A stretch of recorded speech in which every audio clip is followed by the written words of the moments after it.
नमस्कार, मी आरती वारे. 1 मे महाराष्ट्र दिन ह्या दिवशी आपण अण्णाभाऊ साठे व्याख्यानमालेची सुरुवात केली होती. त्यात पहिले पुष्प आपल्या आदरणीय कुलगुरू madam doctor Shashikala Vanjari madam SNDT university यांनी गुंफले होते. त्या व्याख्यानमालेला पुढे नेत आज आपण आपले दुसरे व्याख्याते आदरणीय कुलगुरू डॉक्टर देवानंद शिंदे शिवाजी युनिव्हर्सिटी कोल्हापूर यांना आमंत्रित केले आहे. व्याख्यानमालेचा खरा अर्थ तेव्हाच निष्पन्न होईल जेव्हा आपल्याला अण्णाभाऊ साठे नव्या अर्थाने गवसते. जो भाग त्यांच्या जीवनाच्या नव्या दृष्टिकोनातून अभ्यासला जाईल. आपल्या आदरणीय कुलगुरू मॅडम डॉक्टर शशिकला वंजारी यांनी खूप सुंदर विवेचन केले व अण्णाभाऊ साठे यांचे कथा, लेख आणि साहित्य आपण का वाचले पाहिजे याचे सुंदर विवेचन त्यांनी आपल्याला केले व त्यातून काय शिकण्यासारखे आहे हेही त्यांनी मांडले. त्या विचारांना पुढे नेत मलाही त्यांचा अभ्यास एका नव्या दृष्टिकोनातून करावा वाटतो. मी शिक्षण क्षेत्राशी निगडीत असल्याने त्यावरच बोलू इच्छिते. आम्ही शिक्षक प्रशिक्षण क्षेत्रामध्ये ज्ञानरचनावाद म्हणजेच कन्स्ट्रक्टिव्हिझम शिकवतो. त्यात शिक्षक एक फॅसिलिटेटर म्हणजेच सुलभीकरण करणारा असतो. म्हणजे तो फक्त विद्यार्थ्यांपुढे समस्या ठेवतो व विद्यार्थी आपणहून समस्यांचं निराकरण करतो व शिकतात. पण त्यातून शिकलेले विद्यार्थी कधीही विसरत नाही. तसेच इथे जर हा नियम आपण बघितले तर हा ज्ञानरचनावाद तंतोतंत अण्णाभाऊ साठेंना लागू पडतो. इथे त्यांनी स्वतःच्या ज्ञानाची निर्मिती केली आहे. त्यावरून जाताना दुकानाच्या पाट्या वाचणे, मोठमोठे फलक वाचणे व अक्षराला अक्षर जोडून शब्द वाचायला ते शिकले आणि स्वतःच आपल्या ज्ञानाची त्यांनी निर्मिती केली आहे आणि ते तसेच वाचायला शिकले. व इथेच थांबले नाही तर उच्च प्रतीचे साहित्य त्यांनी निर्माण केले. इथे शिक्षक म्हणजे हा आजूबाजूचा समाज होता, त्यांचे अनुभव होते व त्यांचे सखोल विवेचन करून ते त्यांच्या लेखणीतून उमटत होते. इथे निरीक्षण, जिज्ञासा, उपयोजन, सर्जनशीलता व समस्या निराकरण या सर्व पायऱ्या पार करून ते त्यांच्या ज्ञानात सतत भर पाडून घेत होते व इथे ज्ञाननिर्मिती होत होती. ह्यालाच आपण ज्ञानरचनावाद असे म्हणतो.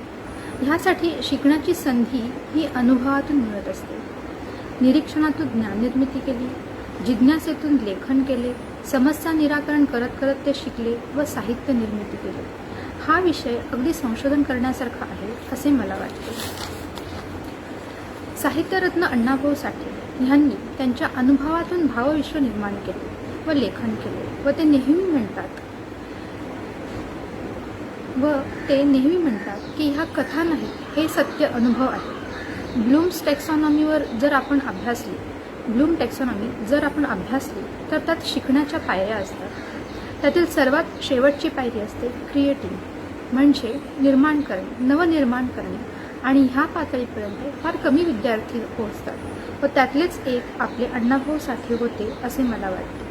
ते जीवनाच्या शाळेत एक विद्यार्थी होते व अनुभवाच्या शाळेतही ते एक विद्यार्थी होते. तर हा नवा विचार घेऊन आपण पुढे अजून संशोधन चालूच ठेवू व आज आपल्या व्याख्यानमालेला लाभलेले आदरणीय कुलगुरू डॉक्टर देवानंद शिंदे यांना आपण आमंत्रित करूया. थँक्यू.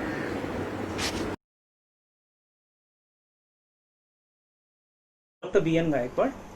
1 मे 2020 या दिवशी महाराष्ट्र दिनी मुंबई विद्यापीठाने साहित्यरत्न अण्णाभाऊ साठे यांच्या जन्मशताब्दीच्या निमित्ताने ऑनलाईन व्याख्यानमालेचं आयोजन केलेलं आहे आणि त्या दिवसापासून ही व्याख्यानमाला सुरू झालेली आहे.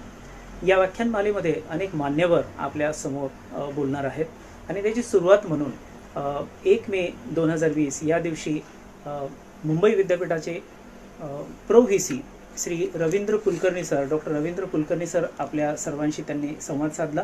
या व्याख्यानमालेची त्यांनी सुरुवात केली. त्याचबरोबर या व्याख्यानमालेसाठी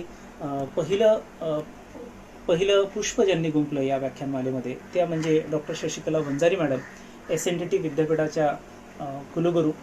त्यांनी आपले विचार मांडले आणि आम्हाला सर्वांना मार्गदर्शन केलं. त्याचबरोबर या व्याख्यानमालेसाठी सर्वात जास्त ज्यांनी सहभाग घेतला आणि सहकार्य दाखवलं ते म्हणजे doctor Deshpande sir, Sanjay Deshpande sir यांचंही मौलिक मार्गदर्शन या सर्व गोष्टींमध्ये होत असतं. अशी एक अत्यंत व्यापक अशी सुरुवात झालेली आणि अण्णाभाऊंचा विचार घेऊन सर्वांना अण्णाभाऊंच्या विचारांची, त्यांच्या साहित्याची आणि त्यांच्या कार्याची महती आपल्या सर्वांना समजावी यासाठी म्हणून सुरू केलेला हा उपक्रम, यामध्ये आज दुसरं पुष्प गुंफण्यासाठी जे आपल्यासमोर येत आहेत ते मुंबई विद्यापीठामध्येही काही काळ मुंबई विद्यापीठाचे कुलगुरू म्हणून ज्यांनी जबाबदारी सांभाळली होती ते आमचे प्रिय honourable doctor Devanand Shinde sir, त्याचबरोबर सध्या विद्यमान ते कोल्हापूर या ठिकाणी जे गेली अनेक वर्ष तिथे विद्यापीठाचा पदभार ज्यांनी कुलगुरू म्हणून सांभाळला आहे ते, आणि महाराष्ट्राला, संपूर्ण महाराष्ट्राला सुपरिचित असलेले श्री डॉक्टर देवानंद शिंदे सर हे आज आपल्याशी संवाद साधणार आहेत. अण्णाभाऊंच्या विषयी आपल्या भावना मांडणार आहेत. त्यांच्याविषयी म्हणून देवानंद शिंदे सर यांच्याविषयी थोडक्यामध्ये मला आपल्या सर्वांना ओळख करून देऊ इच्छितो. खरं तर एवढ्या महान व्यक्तीची ओळख करण्याची गरज नाही आहे, पण तरीसुद्धा काही लोकांना माहिती नसेल म्हणून ह्या अनुषंगाने काही गोष्टी आपल्याला सांगू इच्छितो. डॉक्टर देवानंद शिंदे सर हे सर्वप्रथम डॉक्टर बाबासाहेब आंबेडकर मराठवाडा विद्यापीठामध्येही त्यांनी अनेक महत्त्वाच्या जबाबदाऱ्या सांभाळलेल्या आहेत. एक उत्तम अकॅडमिशियन, एक अभ्यासू व्यक्तिमत्व, याचबरोबर सर सायन्स या फॅकल्टीमधले जरी असले तरी साहित्य क्षेत्रामध्ये, संगीत क्षेत्रामध्ये सरांची अत्यंत उत्तम अशा प्रकारची सरांना जाण आहे. सरांनी अनेक रिसर्च प्रोजेक्ट इंटरनॅशनल लेवलवर केलेले आहेत. त्यांच्याकडे 51 वेगवेगळ्या प्रकारचे नवीन सोल्युशन बनवण्याचे ते सरांची पेटंट आहे.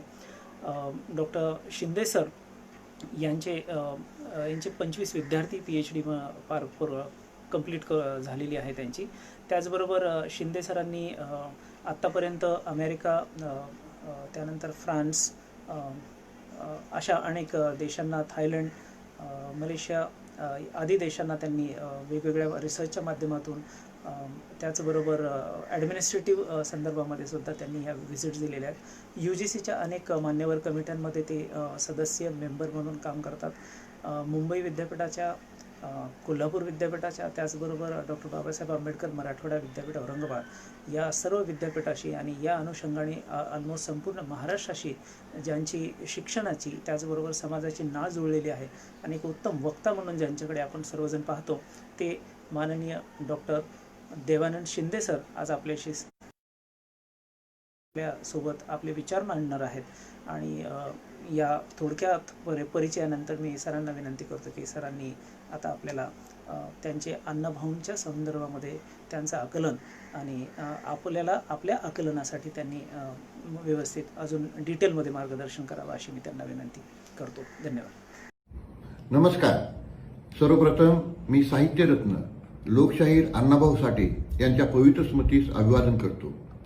मुंबई विद्यापीठाच्या centre for central Eurasian study आणि रशियन आदी विभाग यांच्या संयुक्त विद्यमाने साहित्यरत्न लोकशाहीर अण्णाभाऊ साठे यांच्या जन्मशताब्दी वर्षानिमित्त आयोजित करण्यात आलेल्या विशेष व्याख्यानमालेमधील दुसरे पुष्प गुंफण्यासाठी मला आमंत्रित केले त्याबद्दल सुरुवातीलाच मुंबई विद्यापीठ तसेच सर्व आयोजकाचे मी मनापासून आभार मानतो. खरं तर मी काही साहित्यिक नाही, असं की नाही. मी एक विज्ञानाचा विद्यार्थी व मराठी साहित्याचा वाचक आहे आणि वाचक या दृष्टिकोनातून सर्व साहित्य आणि साहित्य कृतीकडे पाहत असतो. त्यामुळे मी त्या भूमिकेतूनच अण्णाभाऊ यांचे साहित्य व अनुषंगाने महाराष्ट्र उभारणीतील योगदान याविषयी बोलणार आहे. समीक्षेच्या अंगाने साहित्याची चिकित्सा करणारे अनेक जण आहेत. त्यांनी आजवर अण्णाभाऊंसह अनेक साहित्यिकांच्या साहित्याचे यथायोग्य परिशीलन केलेले आहे. मी मात्र तसे करणार नाही. त्याचप्रमाणे अण्णाभाऊंचे सर्व साहित्य मी वाचलेले आहे असा माझा दावाही नाही. अण्णाभाऊंनी लिहिलेली माझी मैना हे माझे अत्यंत आवडते काव्य आहे, तर फकीरा ही माझ्या हृदयाच्या अत्यंत जवळची कादंबरी आहे. किंबहुना अण्णाभाऊंनी या दोनच साहित्यकृती जरी निर्माण केल्या असल्या तरी सुद्धा ते सर्वश्रेष्ठ साहित्यिकामध्ये गणले गेलेच असते अशी माझी भावना आहे.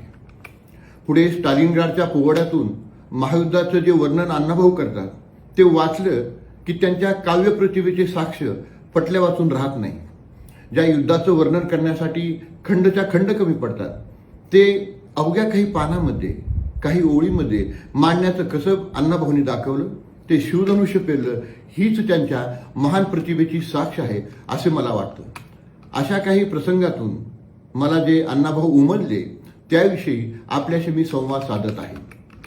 शाळेची पायरी देखील न चढलेल्या अण्णाभाऊ साठे यांनी 37 कादंबऱ्या, 19 कथासंग्रह, 14 लोकनाट्ये, 11 पोवाडे, 3 नाटके, शेकडो गाणी, लावण्या, छकडी अशी विपुल साहित्य संपदा निर्माण केली. ही खरोखरच अचंबित करणारी गोष्ट आहे.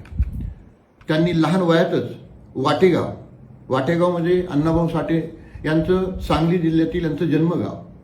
वाटेगावसारख्या ग्रामीण परिसरातील इंग्रजी अधिकारी व स्थानिकाकडून होणारा अमानुष अत्याचार, शोषण अशा अनेक गोष्टी पाहिल्या होत्या. त्याविषयी संताप, चीड त्यांच्या मनात घुमसत होती.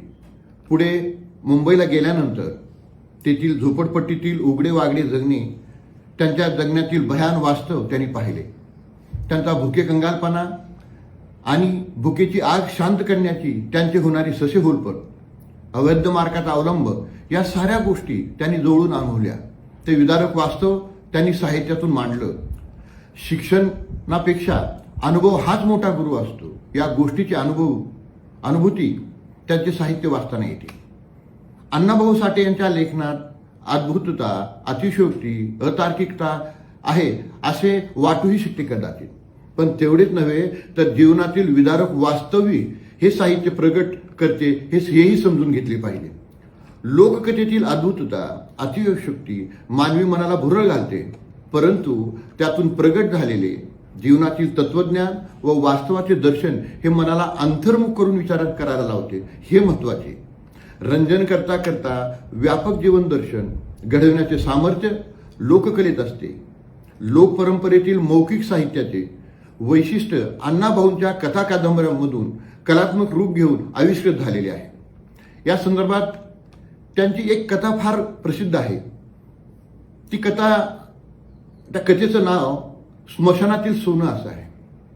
गाव सोडून मुंबईला पोट भरण्यासाठी गेलेल्या भीमाची गोष्ट. पोट भरण्यासाठी भीमानं केलेल्या स्मशानातील घनघोर झुंजीचं वर्णन अण्णाभाऊंनी समर्थपणे या कथेत केलेलं आहे. या कथेत काय लिहिले अण्णाभाऊंनी?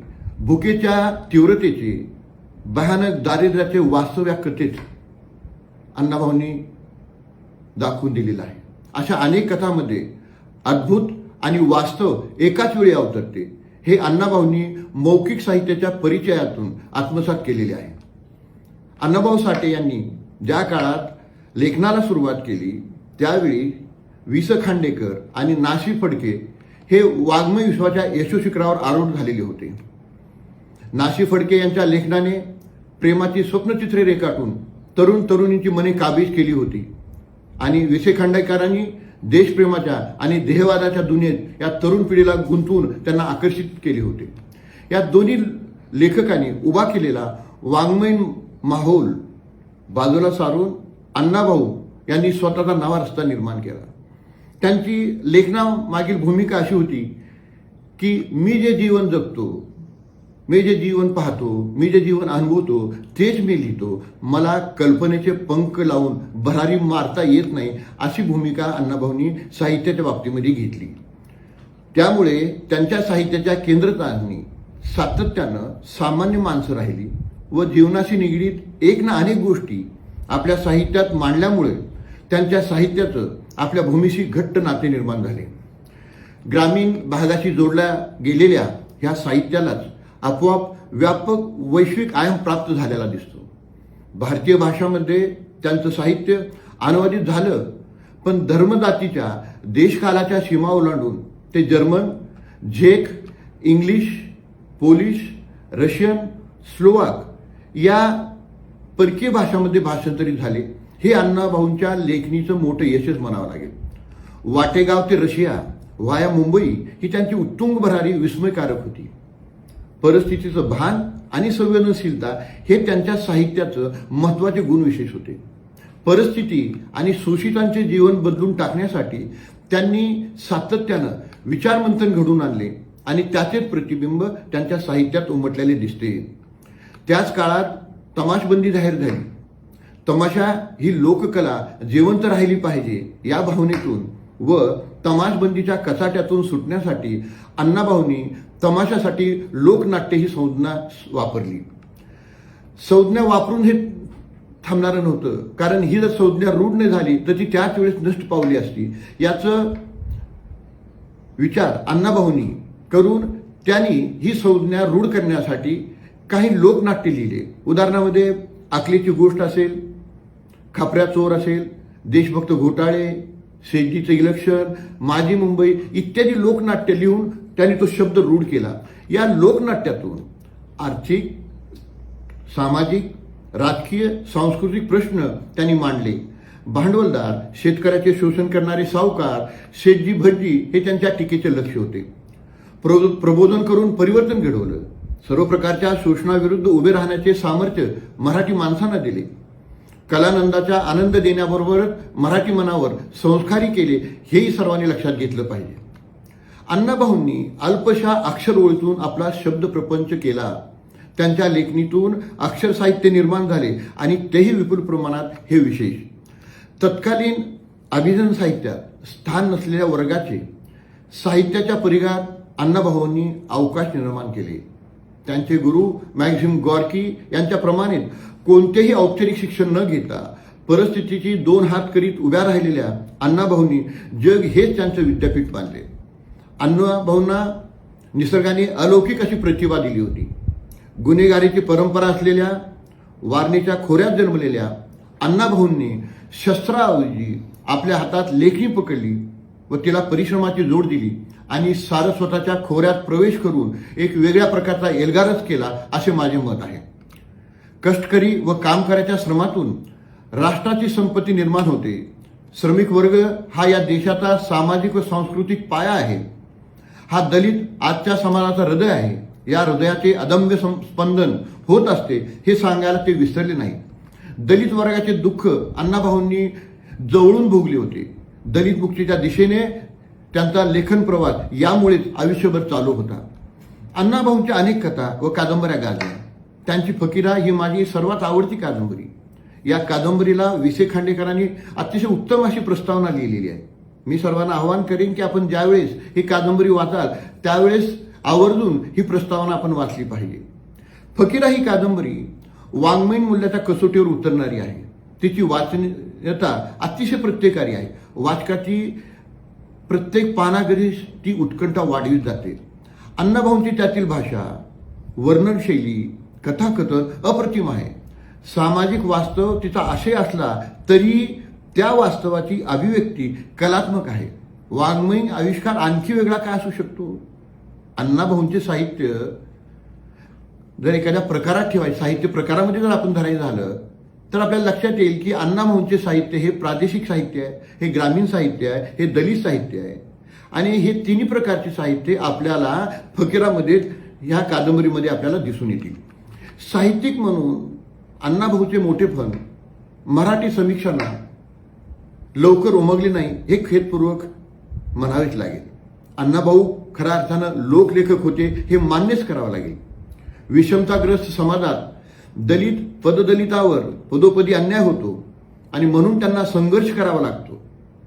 संघर्ष हा अण्णाभाऊंच्या साहित्याचा प्राणबिंदू. संघर्ष कशासाठी, कुणासाठी व कुणाविरुद्ध हे प्रश्न ओघानेच आले. अण्णाभाऊंच्या कथा कादंबऱ्यामधला संघर्ष शोषण आणि व्यवस्थेच्या विरुद्धचा आहे. तो दलित, पीडित, शोषित, वंचितासाठी आहे. तो त्यांना न्याय व सन्मान मिळवून देण्यासाठी आहे. केवळ जागे झालेले, अण्णाभाऊंचं हे वाक्य मला फार आवडतं. अण्णाभाऊ असं म्हणतात, केवळ जागे झालेलेच अन्यायग्रस्त लोक हे संघर्षरत असतात, असे त्यांचे ठाम मत होते. त्यांच्या एका कादंबरीचे नाव सुद्धा संघर्ष आहे. अण्णाभाऊंच्या कथा आणि कादंबऱ्या हे संघर्षाचं विज्ञान विशद करतात, हे आपण लक्षात घ्यायला पाहिजे. अण्णाभाऊ साठे हे मानवतावादी लेखक होते. शोषणमुक्ती हा त्यांचा ध्यास होता.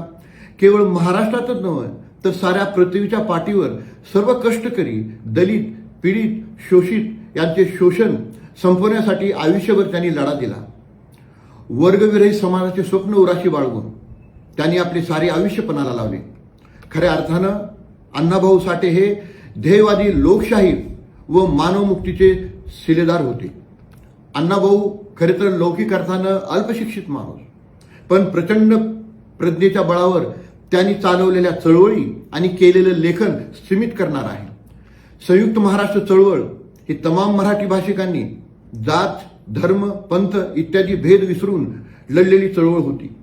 सेनापती बापट, कॉम्रेड श्रीपाद अमृत डांगे, नानासाहेब गोरे, प्रबोधनकार ठाकरे, एस.एम. जोशी यांच्यासारख्या अनेक दिग्गजांनी अत्यंत संयमाने ही चळवळ हाताळली. या कामी अण्णाभाऊ यांच्यासह शाहीर अमर शेख, शाहीर गव्हाणकर आदी शाहिरांनी दिलेल्या योगदानाची नोंद घेतल्याखेरीज या लढ्याचा इतिहास पूर्ण होऊ शकत नाही.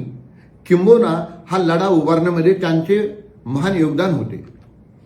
संयुक्त महाराष्ट्र चळवळी कोणत्याही राजकीय पक्षाशी संबंधित नसलेले लोक देखील मोठ्या संख्येने होते. संयुक्त महाराष्ट्र समितीची ताकद वाढवण्यामध्ये डॉक्टर आंबेडकरांच्या शेड्यूल कास्ट फेडरेशनची फार महत्वाची भूमिका होती. संयुक्त महाराष्ट्र चळवळीमध्ये अण्णाभाऊ साठे यांचे सर्वकष योगदान आहेत. त्याचप्रमाणे नवमहाराष्ट्र निर्मितीच्या प्रेरणाही त्यांच्या साहित्यानं लोकलढ्याने महाराष्ट्राला प्रदान केल्या आहेत. अण्णाभाऊ लेखक तर होतेच, त्यापेक्षा शाहीर म्हणून अधिक लोकप्रिय होते. ते स्वतः उत्तम गायक नट होते. महाराष्ट्राची शाहिरी परंपरा अण्णाभाऊंनी अधिक संपन्न, अधिक उन्नत केली. वंचित, श्रमिक समाजाच्या प्रबोधनाशी जोडत शाहिरीला प्रतिष्ठा प्राप्त करून देण्याचे काम त्यांनी केले. त्यांनी सातत्यानं सामाजिक दाभिन्यतेवर प्रहार केले. राज्याच्या पातळीवर माझी मैना गावाकडे राहिली लिहिणाऱ्या अण्णाभाऊंनी राष्ट्रीय पातळीवर बंगालची हाक ऐकून तिला ओ दिली, तर आंतरराष्ट्रीय पातळीवर संचार करीत असताना स्टालिनग्राडचा पोवाडा रचला. साहित्य क्षेत्रात स्थानिक पातळीपासून ते आंतरराष्ट्रीय पातळीपर्यंत आवाका असणारा साहित्यिक आजच्या काळाची दुर्मिळ आहे. महाराष्ट्राची परंपरा ही अण्णाभाऊंनी लिहिलेली एक आणखी उत्तम अशी लावणी. या लावणीमध्ये त्यांनी सर्वसामान्य माणूस हा महाराष्ट्राचा आत्मा आहे हा अतिशय मोजक्या शब्दामध्ये व्यक्त केला. त्या लावणीत त्यांनी असं लिहिलंय की ही अवनी आदिवासींची, कोळी भिल्लांची, मांग रामोशांची, कैक जमातीची, 18 पगड जातीबद्दलचं ते इथे संदर्भ देतात. असे सांगून पुढे ते स्पष्टपणे लिहितात, परंपरा ज्याची अपार तीच शाहीर पुढे जाणार. ही सर्व माणसे संयुक्त महाराष्ट्राचा आत्मा आहेत याची जाणीव अण्णाभाऊंनी त्या काळी करून दिली. संयुक्त महाराष्ट्र चळवळ ही राजकीय, सांस्कृतिक उच्चभ्रूवर्गाने सुरू केली हे खरे असले तरी त्या चळवळीला लोक चळवळीत रूपांतर करण्याचे कार्य अण्णाभाऊंनी केले. रस्त्यावरच्या तळागाळातल्या माणसाला त्यांच्या इतिहासातल्या स्फूर्तिस्थानाची, प्रेरणांची, विजयाची, युद्धाची आणि त्यातल्या जखमांची जाणीव करून देऊन त्याला या चळवळीत सामील करण्याचं काम अण्णाभाऊंच्या शाहिरीनं केलं. स्वातंत्र्य लढा, गोवा मुक्तीसंग्राम आणि संयुक्त महाराष्ट्राचे आंदोलन यामधील अण्णाभाऊंचे योगदान मोलाचे आहे. माझी मैना गावाकडे राहिली या त्यांच्या छकडीनं सारा महाराष्ट्र निनांदून सोडला. आजही त्या लावणीची जादू ओसरलेली नाही. माझी मैना या लावणीचा अभ्यासक रोमॅन्टिक व अनरोमॅन्टिक अशा दोन्ही अंगानं करीत असतात. मात्र खरे तर माझी मैना ही अण्णाभाऊने लिहिलेली महाराष्ट्राची अव्वल दर्जाची राजकीय लावणी आहे. महाराष्ट्राच्या निर्मितीनंतर बेळगाव आणि सीमा भागाला उद्देशून लिहिलेली ती लावणी आहे. मैना आहे तिथेच राहिली आणि मुंबई तेवढी महाराष्ट्रात आली. हा प्रदेश महाराष्ट्रात सामावू न शकल्याची वेदना या लावणीतून ओसांडून वाहते असे माझे मत आहे. संयुक्त महाराष्ट्राचं चित्र जसं अण्णाभाऊंनी रेखाटलं तसंच नव महाराष्ट्राबद्दलच्या अपेक्षाही त्यांनी व्यक्त केल्या. या भावना व्यक्त करण्यासाठी त्यांनी एक गीत लिहिलं. त्या गीताचा मुखडा मी आपल्याला सांगतो. फार सुंदर आणि मार्मिक असं ते गीत आहे. जग बदल घालून घावं, सांगून गेले मला भीमराव. असं या गीतामध्ये त्यांनी भाव व्यक्त केलेले आहे. आपल्याला कल्पना असेल, वाटेगाव इथे 1920 साली अण्णाभाऊंचा जन्म झाला आणि 1920 साली राजश्री छत्रपती शाहू महाराजांनी बाबासाहेबांचं नेतृत्व अधोरेखित केलं. मग मी असं म्हणेन की हा जो सामाजिक चळवळीचा वारसा अण्णाभाऊंना जन्मताच बाळकडून मिळाला. गुलामगिरीच्या विळख्यातून श्रमिकांना मुक्त करणारा, धनाड्याकडून पिळवणूक न होता धर्मांधाच्या कचाट्यातून सुटून समतेची प्रस्तावना करणारा, भेदभावरहित आणि एकजुटीच्या रथावर आरूढ होऊन प्रगतीपथावर वाटचाल करणाऱ्या महाराष्ट्राचे स्वप्न अण्णाभाऊ उराशी बाळगून होते. अण्णाभाऊंचं केवळ त्यांच्या साहित्याच्या अंगानं विश्लेषण करणं हा त्यांच्या उर्वरित पैलूवर मोठा अन्याय आहे. त्यांच्या लोकजीवनाचा, लोकलढ्याचा अभ्यास केल्याखेरीज अण्णाभाऊ खऱ्या अर्थानं समजणार नाही. केवळ लोकप्रियतेच्या अंगानं त्यांचा साहित्याचा अभ्यास करणं चुकीचं ठरेल. अण्णाभाऊंच्या लढ्यातून निर्माण झालेल्या प्रेरणा म्हणजे त्यांचं साहित्य आहे. या प्रेरणाचा अभ्यास केला पाहिजे. केवळ त्यांचे साहित्य नव्हे तर त्यांच्या सामाजिक चळवळीचा, त्यातील ताण्या बाण्यासह अध्यासनाच्या माध्यमातून व्हायला हवा.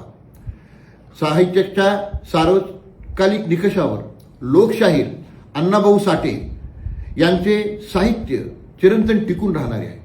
अण्णाभाऊंच्या साहित्यातील भाषा वैभव हे केवळ त्यांचेच आहे. त्यांच्यासारखी भाषा अन्यत्र कुठेही आढळत नाही. या भाषा वैभवाचा अभ्यास साहित्य संशोधकांनी करणं आवश्यक आहे, असे आव्हान या निमित्तानं मला करावंसे वाटते. मित्र हो, आपण सर्वांचा आता निरोप घेताना या एका महत्त्वाच्या व्याख्यानमालामध्ये आपण मला निमंत्रित करून अण्णाभाऊ आणि त्यांच्या साहित्याविषयी माझ्या भावनांना वाट करून देण्याची संधी दिली. याबद्दल आयोजकांना मी मनापासून धन्यवाद देतो. सर्वांनी मला ऐकून घेतलं याबद्दल आपण सर्वांनाही धन्यवाद देतो. थांबतो. जय हिंद, जय महाराष्ट्र.